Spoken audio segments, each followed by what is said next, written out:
you want to get laser focused on what do we want to do with this website. Once we're laser focused on that, we can devise a tracking plan that's going to capture everything you need to know. Welcome to the Mastering E-commerce Marketing Podcast. I'm your host, Eitan Koter, co-CEO of Vimy. In an era of rising acquisition costs and increased competition, this podcast is dedicated to helping you drive sales, engage customers, and build meaningful communities so you can turn passive visitors into active buyers. Don't forget to subscribe so you won't miss out on future content. Now let's get started with the episode. Hello, listeners. Today we're joined by Joshua Lauer, a marketing intelligence expert who specializes in helping businesses turn marketing chaos into clarity. As the founder of Lauer Creations, Joshua has worked with over 100 companies, including multi-million-dollar brands, to fix their GA4 headaches, streamline marketing data, and drive measurable growth. In just 2 years, he generated over $100K in revenues by providing data-driven insights that empower businesses to make smarter marketing decisions. Get ready for an insightful conversation on how to stop flying blind with your data and start making every marketing dollar count. Hey, Joshua, welcome. How are you? Good. How are you? Doing well. Really excited about this topic today, right? There's so much chaos around data, right? There's overflow of data and so many questions are rising on this topic. I'd love to chat with you. But before we dive in, Joshua, if you can share with us like 3 words that matter most to you and why. Yeah, I think the 3 words I would choose are truth, accuracy, and growth. And I think they all kind of go together. Truth is something that I think is undeniable. It's based on facts. Hopefully not things that people call alternative facts. And accuracy is about always kind of fine-tuning and becoming more specific, because the more accurate you try to become, the more you realize how difficult it really is to be very specific as a human. We just tend to say things differently. And then along with that, growth is something I think is very important, as we're all growing every day, but more specifically, I think people can get into like the day-to-day habits and sort of have that experience that you blink and how many years have gone by. And so by having a growth mindset where you're always trying to learn more and add more, I think it exercises the brain and actually can sort of elongate the experience of living. Yeah. So great. So I think it's really interesting, the way because truth is just a big, just a big question mark behind this word, during the last few years, right? And I think the question mark is just getting bigger and bigger. Yeah. But that's it. It's an interesting set of things. And so what got you to marketing intelligence and why you decided to focus on that specific area? Yeah. So when I got into the field of digital marketing, internet marketing, it was probably around 2009, I was reading a Rolling Stone magazine and I came across an article for Full Sail University and they had an internet marketing program. Well, coincidentally, at the time, I was doing, singer-songwriter stuff in a band, and I felt like that was the missing skill set. If I could market the music better, I would be able to get more discovery. And so I decided to go to school for internet marketing. I also thought at the time I could probably, pull in a little bit more, income than like an entry level sort of hourly wage job. And so I thought it'd be a nice way to kind of make a better living while still trying to kind of promote the music. Fast forward to finishing the program and I got an internship, and then I got hit with like imposter syndrome, thinking I didn't know enough. And so like and then you get home and sort of you're challenging yourself all night. It sort of became kind of hard to like get home and work on music. So the music is still something that I do, and it's still very much something I want to accomplish some results with. But in the meantime, the marketing stuff kind of took over. So in that first role, I was at a software development shop, and they had, WordPress sites that were kind of going out the door pretty regularly. And there was a small digital marketing team. We had some retainer clients where we would do like paid search campaigns, SEO, and social media, stuff like that. And I became the guy in-house that was like the default, like sort of when those websites are coming through, we're going to get your analytics all cleaned up and make sure that when you get that new website, you also get a very fresh, well thought out analytics setup that'll help you assess its performance for years to come. Interesting. Obviously, today is such an important topic, right?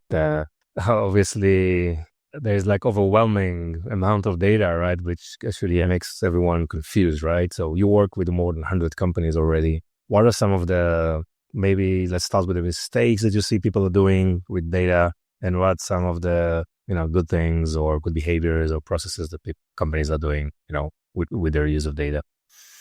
Yeah, a common thing with data, especially, I feel like this was more prevalent about 10 years ago, but like, is that, and if you remember like the big data hype, that was a real thing back then. That was, instead of AI, it was big data. But around those times, there was just this attitude, if we could just collect all of it, why not? Then we have it. And what you end up having there is just like a big mess, right? Like the data's not structured in any way. You'd have to comb through it. If it's stored on your server or stored out there in the world, it's still kind of the same thing, right? So like that was problematic, because now when you go to look at your data, you're like, it's like when you haven't cleaned your house in like a month or something because you've been busy, and you're like, oh, I have to do all this stuff just to like, kind of, have access to the kitchen because some dishes have been, on the counter and stuff like that. Yeah.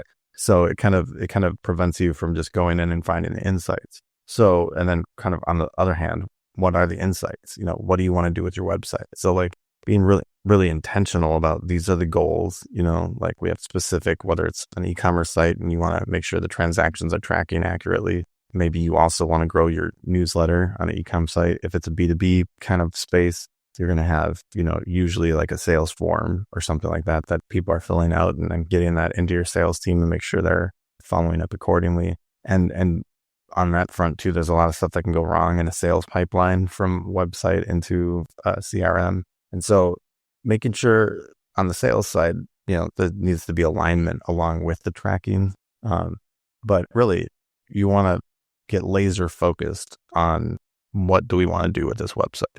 Once we're laser focused on that, we can devise a tracking plan that's going to capture everything you need to know. Mm-hmm. So assuming in the scenario of an e-commerce website, what's the exact process for first just, getting all the data, right? And how do you automate reporting thereafter? Mm-hmm. Yeah. So depending on the site technology that you're using, there's going to be a variety of different ways that we collect that data, but usually we're going to use Google Tag Manager. That gets installed on the site. That allows us to sort of deploy any necessary tags. And Google Tag Manager uses something called a data layer. I don't know if that's a bit clear or not. And in the data layer, you can kind of push information in on different page loads. So if somebody views a product, the data layer will get a little message about like just the name of the product, so on and so forth, right? So we are going to capture product list pages, right? So places where you could look at a bunch of items.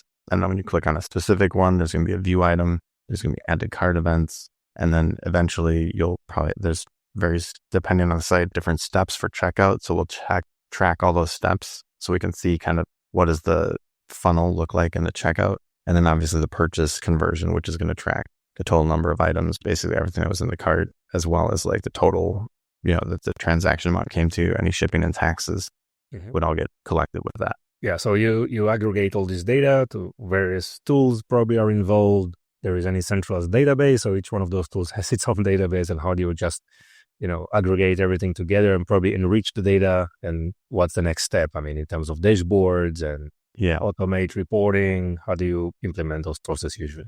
Yeah. So with GA4, there's pretty much a one-click integration with Google Cloud Platform. So you can send the data to BigQuery.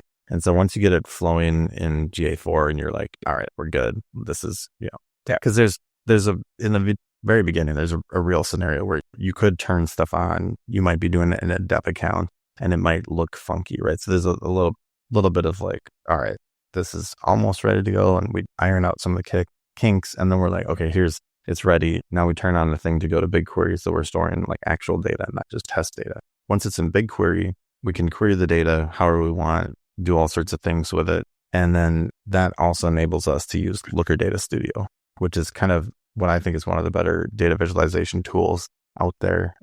I've used Tableau, Domo, some other things, and Zeppelin. I've used some Jupyter notebooks, but I feel like as far as like something you're going to hand off to someone where they can look at the dash and kind of interact with it a little bit, Looker Data Studio, my goodness, is a great solution. Yeah. And what are some of the, reporting dashboards? Usually you get those default dashboards and sometimes they show, wrong matrices. What do you usually recommend to track and how dashboards should look like? Yeah, so there's a handful of reports. There's going to be a report about your users and the first channel that ever drove them, so we can kind of understand what channels are driving discovery. That report would include conversion level metrics as well. So we're going to have like a volume of new users by the channel that drove them, and there's a way to make a drill down. So you could say, for example, if the channel was, paid social, we can click on that and drill down and see like the campaign names.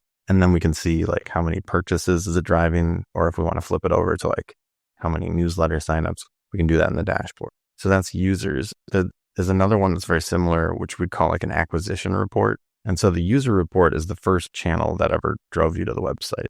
The acquisition report is going to be the channel that most recently drove you.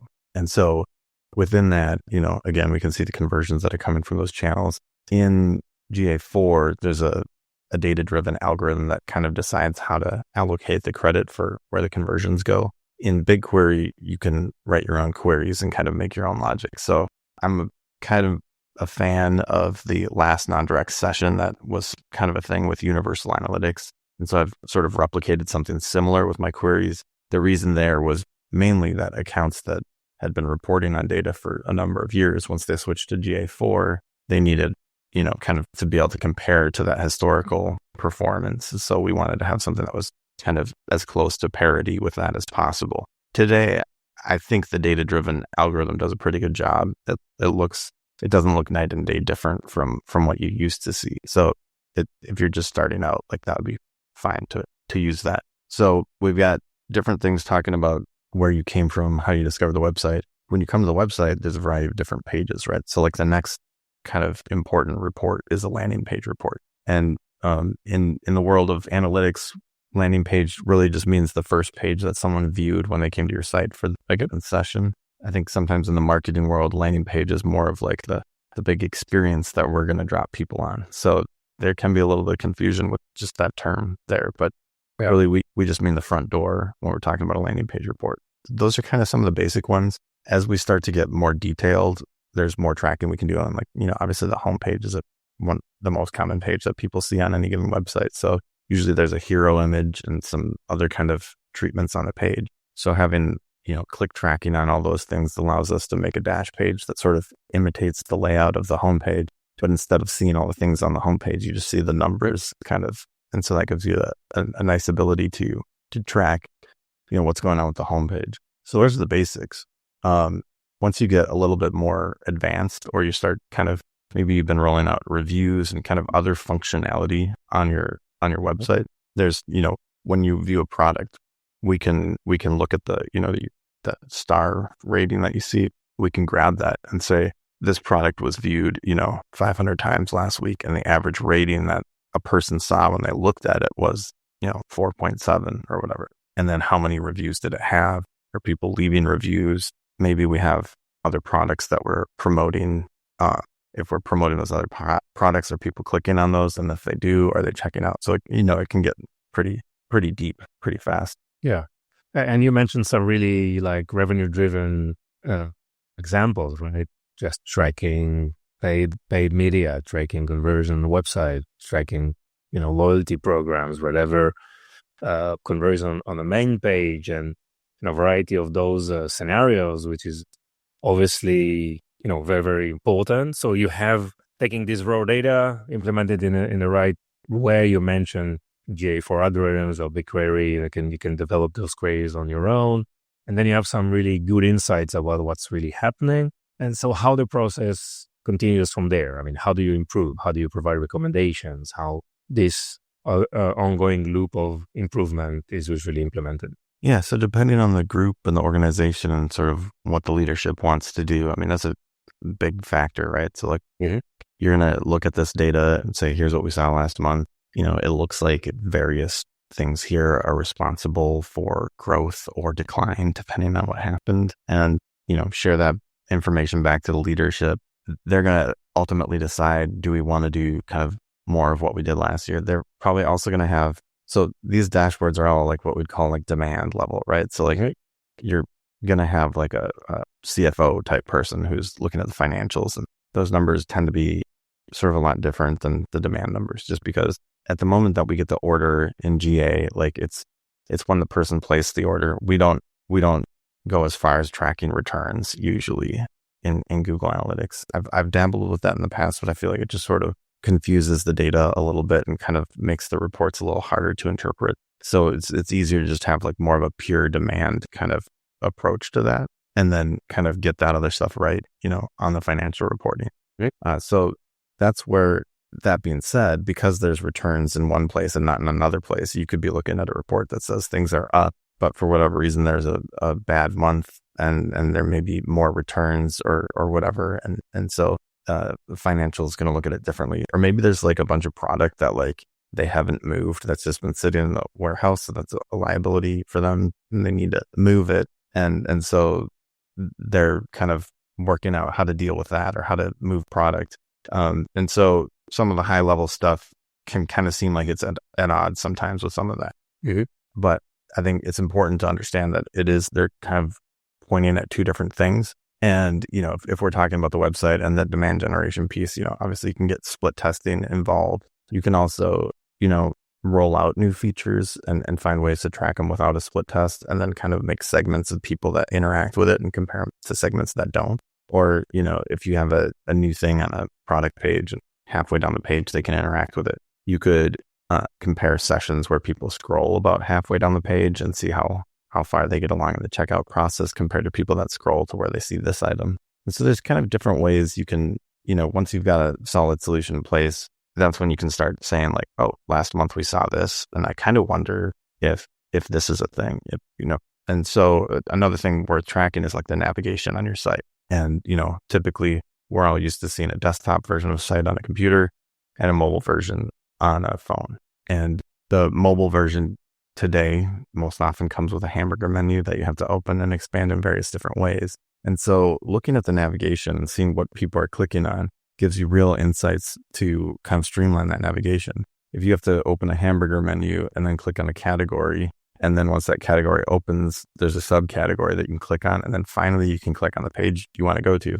If we go back and look at last month and see, like 2 out of 3 people are clicking 4 clicks down to get to a specific category, we could just make a quick link so that like when you open the nav, it's like one of the first things you see, right?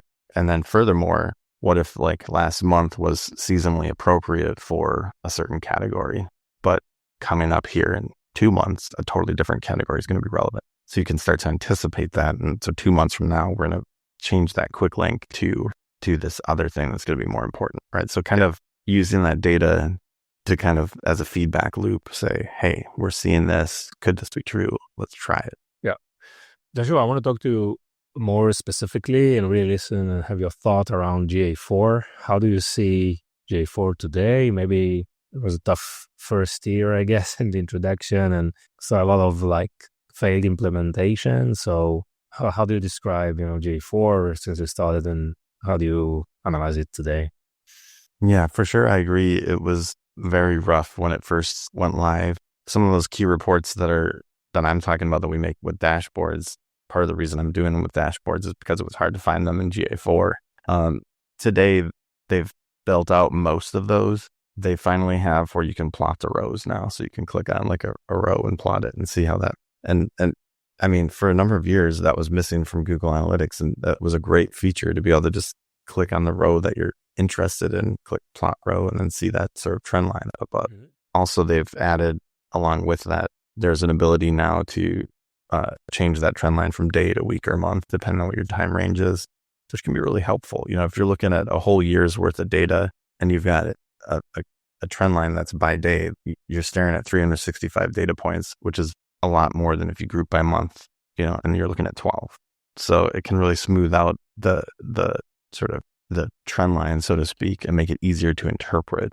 Granted, that being said, sometimes you do want to see that day level. day level data to kind of understand how the trend throughout the week, is shaping things. Like in the retail world, for example, a lot of people like to shop Friday, Saturday, Sunday. On the flip side, if we're talking about more of a B2B space, we're going to see that the activity is really Monday through Friday. And so being able to see those kinds of like little shapes in the trends is quite nice. Another thing that really felt like it was very much missing from GA4 was something called advanced segments. So on any report that you could go to on the top of the screen in the old version, you could load up an advanced segment. So one of those the preset ones that they would give you would be like, say you're looking at the acquisition channel report and then you click, I want to see mobile traffic only. And so it would show you all traffic versus mobile. And then you could add like another segment on. That's still not there. But in the explore section of GA4, they do let you make advanced segments now where you can say, give me sessions that included this event. And so that's a really powerful feature that I'm happy that it's back. It's a little bit buried. A lot of the stuff just feels more buried than it used to be. They're rolling out many of the features and, annotations are back. That's in the last few months. So, that's where like you'd see a dip here or there and then you'd go in there and write like, this is what happened, and you couldn't even do that for a while. So it's really nice to be able to see that because, a lot of times when the stuff is happening, what's going on. But then next year, when you're comparing to the previous year and you're like, we have like this 300% increase and everyone gets all excited. But then when you look at the previous year, you're like, oh, there was like 7 days where the data is missing. What happened here? And maybe a dev push caused something to break and it took a while to fix that. If you've got annotations on, it's really easy to see like, oh, that's what happened. You don't have to like sort of dig in and play detective. And so it's a great way to like keep a solid memory of what has happened because, that kind of stuff all really matters when you're digging into the data. And when you have a sensational moment like that, where you go, hey, this looks like a really big increase. This is really, important. We need to, continue doing what we're doing. And then the question is, okay, well, what were we doing? And so making sure what happened is really important there. What else is, I think other new things that are in GA4, they have more like sort of machine learning all trickled throughout, right? So there's like anomaly detection and various reports where it'll tell you on a certain day we saw a spike or decrease, which is really nice because that could be an alert that something either was broken or something could have been double firing on the other hand, or it really was like this promotion just kicked off and it was like amazing. So yeah, I would say GA4, it's come a long way. The event-based approach and like the kind of user-based approach makes sense when you come from like an app background, and it really feels like what GA4 is the app tool that sort of took over Google Analytics. I think part of the reason for that is because Google Analytics, being like one of the most used analytics platforms in the world, was very tailored to websites. And I don't think there's anything wrong with that personally. I think there's a lot of websites out there that can benefit from it. But I think there's, data people at Google that are like, we want this to be useful beyond just websites. And I think that's the kind of compromise that then has made it like sort of watered down feeling for websites. And they're sort of bringing back some of the features that made it better for websites. So it's been coming along, but yeah, there's still plenty of room for growth. The thing that's great about it, when you have the BigQuery integration and you know how to do the SQL and bring stuff into Looker Studio, is you can get all the data and the reporting that you had in the old version. What do you see as a hidden reason maybe that most GA4 implementation fail? Well, so where you had UA, the previous version was page views based, sessions, all this stuff. They thought about it for you. They thought about what you wanted to see and what you might most likely need to analyze. In GA4 now, there's so much configurability that the new people coming in that are going to learn this tool are going to learn it on whatever site has it installed. And that is likely going to be a completely different setup than the next site that they work on. So it's much more of a sort of unique snowflake, so to speak, as far as like every single GA setup can be wildly different. And I think kind of addressing the failure aspect of that is that when you come into a new GA4 property and you're trying to manage it or track it or improve it, it's a lot harder to diagnose what needs to be fixed or what's wrong, because there's a lot more sort of variability in what can actually be tracked. Yes, interesting. Great, Joshua. So tell us more about Lauer Creations. What type of service you provide, which type of companies you're looking to work with. Yeah, so Lauer Creations is my sort of company for, doing this consulting work. I had started it in, I think, 2022, after working for a number of years internally at that agency where I worked on a lot of different websites. And then I've gone to some more specific places where I was kind of the in-house guy and sort of got to go deeper with the data. And, you meet sort of all sorts of friends as you work at different companies, and they go to the next company later on eventually. And like, I wish I had someone like you at this company. And so it kind of started, it was officially started in 2022, but there was like a crossfade where like for a number of years, I'd have a friend or someone being like, can I hire you to do a little consulting thing on the side here? And so eventually I just kind of was looking at the numbers and I was like, if I get a handful of accounts that, would be willing to pay for a retainer to keep me, floating, I could probably switch to doing consulting full time. And so, and I really, another kind of sort of catalyst to that is probably the GA4 announcement, right? Where they were like, oh, you need to migrate. And I was like, oh, I see an opportunity to kind of approach people and companies and say, hey, do you need help upgrading to GA4? And so, decided to go for it. And it's been really, I would say like, I build marketing intelligence solutions, right? Like it's the tracking, it's the reporting, it's the analysis, and that's the strategy that kind of goes into all of that, right? As part of the tracking, we're having discussions about what the strategy is and why you'd want to track this for that campaign or whatever. There's always kind of a unique requirement where it sounds like everything's tracking the same, but for this one, we want to track it like that, so there's those nuances. And yeah, really, I feel like having a good, solid marketing intelligence solution allows you to kind of sleep easy at night, knowing that you've had the best data at your fingertips when you're making the decisions about where to spend money. Yeah.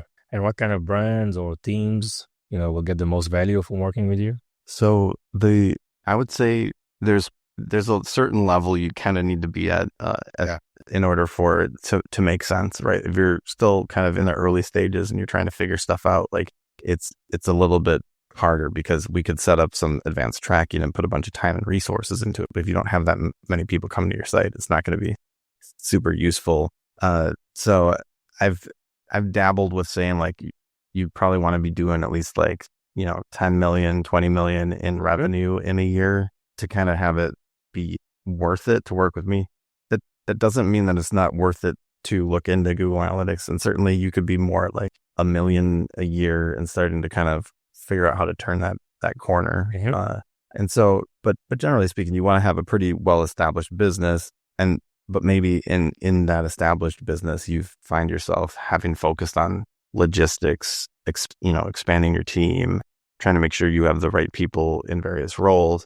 And then all of a sudden, now you're going, okay, we've got this team, we're doing this stuff, we're accomplishing goals. And then you're like, hold on, what's driving this? How are we tracking this? This person's doing this thing, this other person's doing this other thing. Are they touching base? And so you start to kind of realize there's a need to sort of make sure the efforts are all in sync and make sure that everyone's looking at the same data. And when you find yourself on a team like that, where there's a little bit of uncertainty around, did this person's efforts drive this, or was it this person's, or was it a combination of the both? That's a good time to look for someone like myself. Nice. And so how people can find you? I would say the best place right now is on LinkedIn. So you can look for Joshua Lauer and you'll see like a happy looking guy from a photo about 15 years ago. I think I was at a wedding, and, send me a message with the words deep dive audit, and I'll get back to you with a link and we can hop on a call to talk about your business and how I can help you. And, I think that's the best way to do it. I shy away from, sharing fantastic numbers and stuff, because the real truth is that, business is about working with people, and these numbers that we're talking about represent various actions that people have taken. And as long as we understand that, like, we're going to find some insights that are worth finding, that are going to be meaningful for your business. I don't think that there's any kind of a truth to someone saying this business did this move and it changed everything and it'll change it for you too. Like there may be specific moves. They might be similar. They might be very different. I've seen a lot of things where, even the same industry, the philosophy of the leadership can vary enough that like, they're going to do it this way. These other people are going to do it that way. And so we want to line up the tracking and the data that allows them to see sort of the things that are important to them. Like even two similar companies competing with one another, like on the same product with the same market, right? They're probably using different marketing channels for growth, and the market sentiment is completely different for them, and like founder story is different. And each one has its own story and differentiation. Great. Joshua, anything else you want to add? I guess I'm drawing a blank at the moment. All right. I think we're in a good place. We appreciate your time. Thank you so much for your great value and insight. It was super interesting. Thank you. Thanks for having me. Wish you all the best. Bye-bye. Bye-bye. Thank you for listening to the end of this episode. If you found this episode valuable, please subscribe so you won't miss any of our future content. And if you could share this with just one person, it would make all the difference. Are you looking to accelerate your sales with the power of shoppable video? Explore Vimy, the video commerce platform that includes live shopping, shoppable video, and social commerce capabilities. Visit Vimy at www.vimy.net, that's VIMMI.net, where you can start with a free for life package.